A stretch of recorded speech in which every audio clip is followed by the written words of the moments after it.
UK recently completed a carbon credit system trial that sets a daily allowance for each person, a literal cap on your ability to travel, purchase food, clothing, and even heat your home, all rationed under the guise of saving the planet.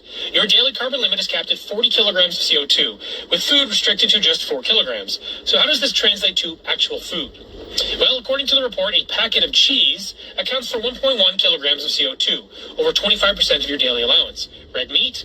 Forget it. If you spent your entire 4 kg allowance on steak, you'd get around 8 pounds of meat. While meat and dairy products have the highest carbon footprints, 2 slices of bread would account for just 3%, while a can of Coke just 4%. So basically, diabetes is on the menu. But don't worry, Big Pharma will have you covered, because medications and healthcare products will not be factored into your daily carbon limit.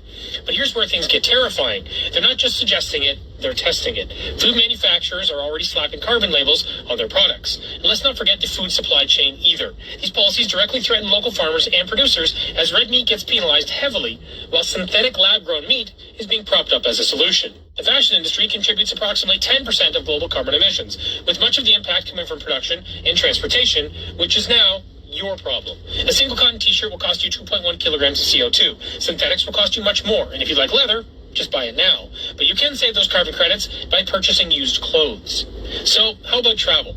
The average person burns through 2.3 kg per day going about their daily lives. However, if you ever see yourself going on vacation again, you're going to want to start biking or walking to work, because a typical round trip via airplane from London to New York emits approximately 1,600 kilograms of CO2 per person, equating to 80 days of your total carbon allowance under the PCA guidelines. Heating accounts for a significant share of household emissions, especially in colder climates, with the average household burning through 6 kg of CO2 per day. The recommended solution? Be cold.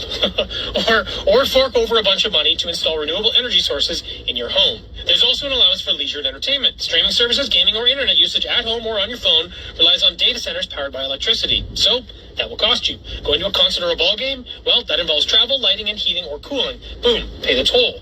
You like gardening, DIY projects, or recreational sports? Those all involve resource consumption, and there's no free lunch in the credit carbon world.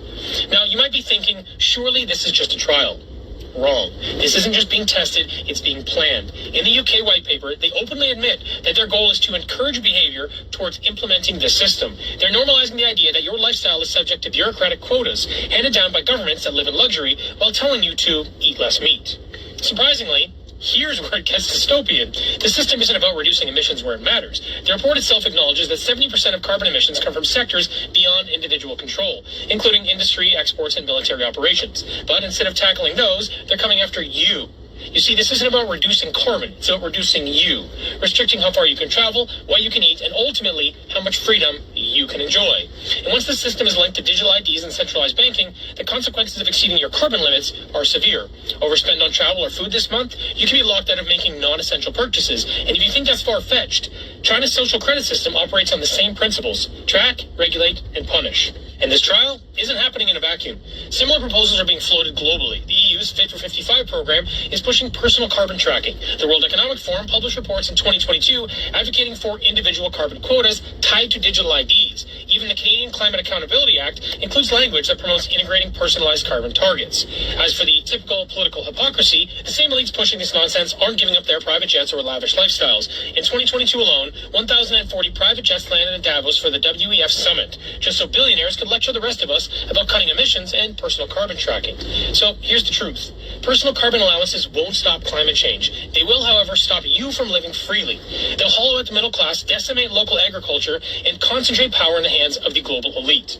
They're testing this in the UK, but trust me, it's headed here too. And many of us know that this is the cornerstone of left-wing politics. Whether we're talking carbon tax, green slush funds, mandating electric vehicles, or net zero, it is their hill to die on. And as far as I can see, it has very little to do with the climate and everything to do with control.